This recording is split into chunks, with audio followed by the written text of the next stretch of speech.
The Roswell Incident, 1947, the world's most famous UFO incident. In the summer of 1947, the world found itself on the threshold of a new era, characterized by rapid technological advancement, simmering geopolitical tensions, and a collective fascination with mysteries that seemed to lie just beyond the reach of human understanding.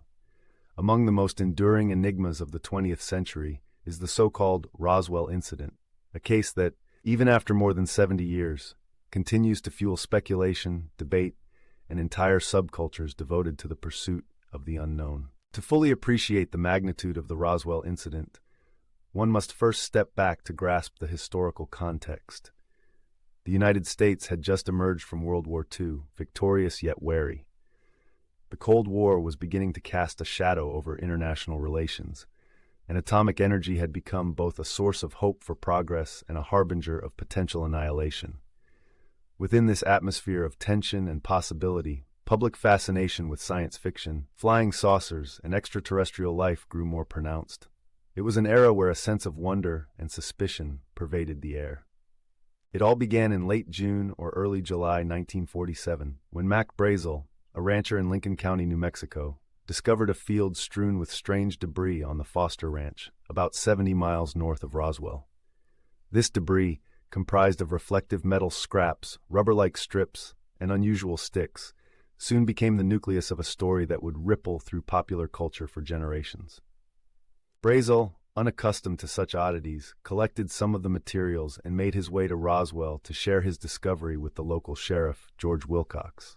Wilcox, eager to relay this extraordinary information, contacted the nearby Roswell Army Airfield.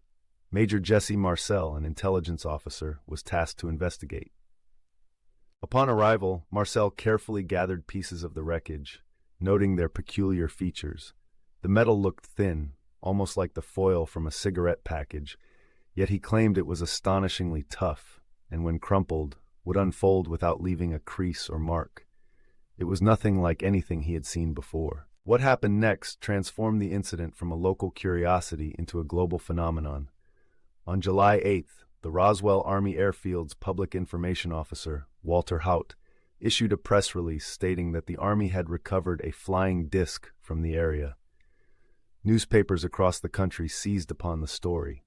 Front-page headlines declared that the government had captured a mysterious object, and the imaginations of everyday citizens were set ablaze. Could it be true? Had beings from another world visited Earth and left behind tangible proof? But the excitement was short-lived. Within just 24 hours, officials retracted their earlier statement, insisting that the wreckage was, in fact, nothing more than a weather balloon. To support this revised explanation, the military organized a press event displaying the debris, clear bags of sticks, foil, and rubber, and arguably sealing the matter, at least in the eyes of many. Yet for others, the sudden reversal and the manner in which the Air Force handled the event only heightened suspicion. What if the weather balloon story was a cover-up? What really happened at Roswell? In the years that followed, the official narrative held firm. The Roswell incident was a simple case of mistaken identity, the product of a nation's fascination with flying saucers and its unfamiliarity with certain military technology. The government maintained that the Roswell debris belonged to a top-secret program called Project Mogul, which utilized high-altitude balloons equipped with sensitive microphones to detect Soviet nuclear tests. This explanation, issued much later in the 1990s, seemed airtight to some historians, but for tens of thousands more, the question remained open. The Roswell case entered the realm of legend. Witnesses emerged, each with their version of events. Some stated that not only was the debris otherworldly, but that alien bodies had also been recovered and whisked away by authorities. Dozens of books, documentary films, and television specials explored the possibility that the U.S. government was hiding evidence of extraterrestrial contact. Major Jesse Marcel, one of the earliest eyewitnesses, would go on record decades later, suggesting that what he saw was not of terrestrial origin. As years passed, other area residents recounted stories of military cordons, closed roads, threats, and midnight funerals. Some claimed that their lives were changed forever by what they saw or heard on those hot summer nights in 1947.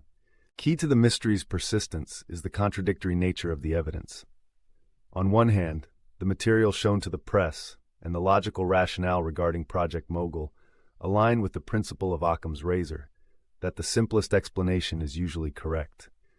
On the other, the fervent and sometimes credible testimonies of primary witnesses, some sworn on oath, suggest a deeper reality. Adding layers to this, several sons and daughters of original participants reported deathbed confessions or private accounts from their elderly parents, hinting at secrets carried for a lifetime.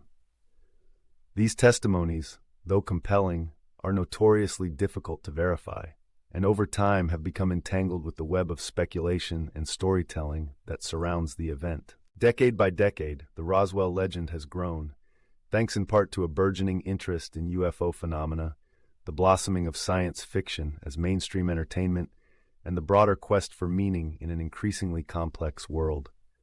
Popular culture has seized upon the event, weaving it into the fabric of countless television shows, movies, books, and even video games. For some, Roswell represents irrefutable proof that we are not alone in the universe. For others, it stands as a classic example of mass delusion, fueled by media hype and governmental secrecy. But there is another perspective, one deeper than technological debris and rumors of little green men. Roswell reveals something fundamental about the human condition, our need to inquire, to believe that there are truths yet to be uncovered just over the horizon. The eyewitness accounts remain particularly fascinating. Glenn Dennis, a local mortician, shared his story in the 1980s, recounting how he received a series of mysterious calls from the base mortuary concerning child-sized caskets, and later, a nurse allegedly confided details about alien bodies before disappearing under suspicious circumstances. While some have dismissed Dennis's account as fabrications or exaggerations, others point to the persistence of his testimony, offered over many years, as credence to his sincerity. Another oft-cited figure is Walter Haut, the public information officer who crafted the original press release. In 2002, Haut signed a sealed affidavit, only to be opened after his death, in which he described seeing a craft and bodies not of this world, but questions remain over whether his recollections reflect memory, hearsay, or a desire to satisfy the public's thirst for mystery. Moreover, Roswell's military history is itself instructive. The region was and remains a center for cutting-edge aerospace research and strategic defense infrastructure. In the paranoia-fueled environment of post-war America, secrecy was both a shield and a sword. It is not hard to imagine, given the stakes and the technological context, that the government might conceal not only experimental balloons, but also anything perceived as sensitive, regardless of its true origin. Still, speculation about extraterrestrial involvement has only grown. In the 1970s and 1980s, a new wave of books and documentary films re-examined the case, spurred in part by a 1978 interview with Jesse Marcel, who maintained throughout his life that the material he recovered was not from any craft he recognized. These authors and researchers assembled testimony, artifacts, and photographs pointing to alleged inconsistencies in the official explanations. They were joined by the testimony of other military veterans and civilians who recalled unusual activity, unexplained threats, or odd encounters during the days and weeks that followed the incident. From there, the stage was set for Roswell's ascent to modern myth. By the 1990s, the incident had become a staple of American cultural and conspiratorial thinking, giving rise to annual festivals, themed tourism, and entire genres of science fiction storytelling. The X-Files, Independence Day, and other works drew heavily from Roswell as a symbol of government secrecy and the possibility of alien life. Yet, at its heart, the story of Roswell is about questions more than answers.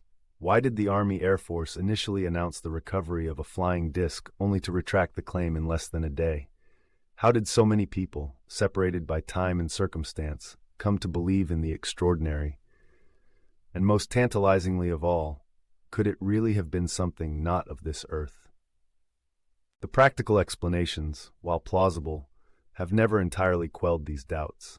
Project Mogul, with its train of balloons, radar reflectors, and classified equipment, was certainly capable of producing confusing debris. But Project Mogul also carried the weight of absolute secrecy during an era where information was tightly controlled. Mistakes in communication, overzealous officials, and misinterpretations are easily imagined. Consider the psychology of belief. In times of rapid change and uncertainty, the mind is drawn to patterns. The flying saucer hysteria of the late 1940s was not unique to New Mexico. Across the United States and elsewhere, reports poured in of mysterious lights, objects, and aerial encounters. These reports did not occur in a vacuum. They grew from the popular imagination, fueled by wartime rumors of enemy craft, by burgeoning knowledge of space, and by the perennial human yearning for contact with forces greater than ourselves. For those closest to the event, Roswell remains a matter of pride, curiosity, and sometimes irritation. The city itself has embraced its place in the annals of the unexplained. Museums dot Main Street, and hundreds of thousands of visitors each year come to see evidence, to hear lectures from UFO researchers, and to share stories of sightings, all reflecting a deep communal connection to the case. Meanwhile, government agencies acted to clarify the record. In the mid-1990s, the U.S. Air Force released two significant reports.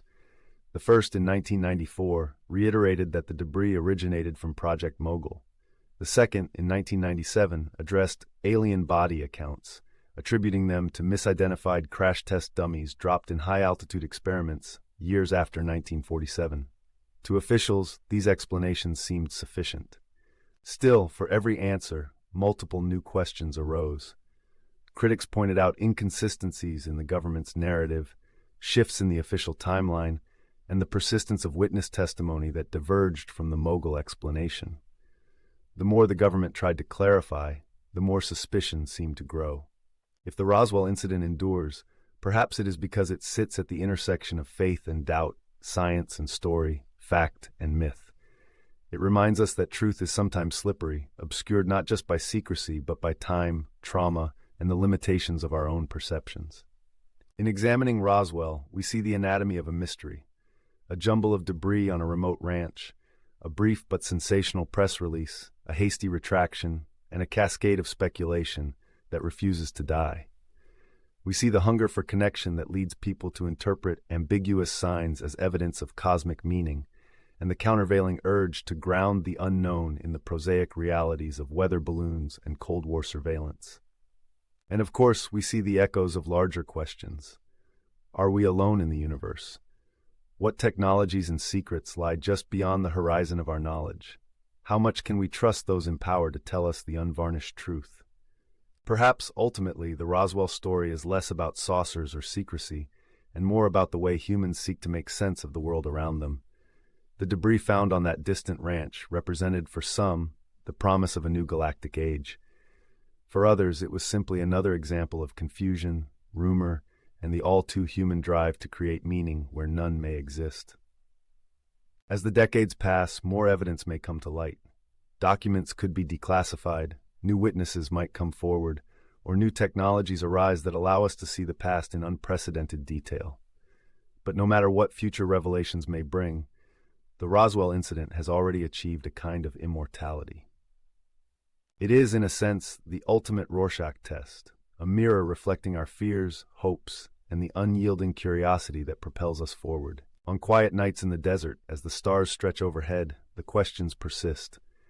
Somewhere, perhaps, there are answers. Or perhaps the real mystery is not what fell from the sky in 1947, but the ways in which we choose to remember, imagine, and believe. For those who came to Roswell in search of truth, they encountered not only the past, but also a search for enduring wonder. The endless possibility that, in the vastness of the universe, the extraordinary might one day become ordinary, and the unknown might come to light. To this day, the Roswell incident remains not only the world's most famous UFO crash, but also a window into the ever-evolving story of humanity's place in the cosmos, full of questions, haunted by secrets, and filled with hope.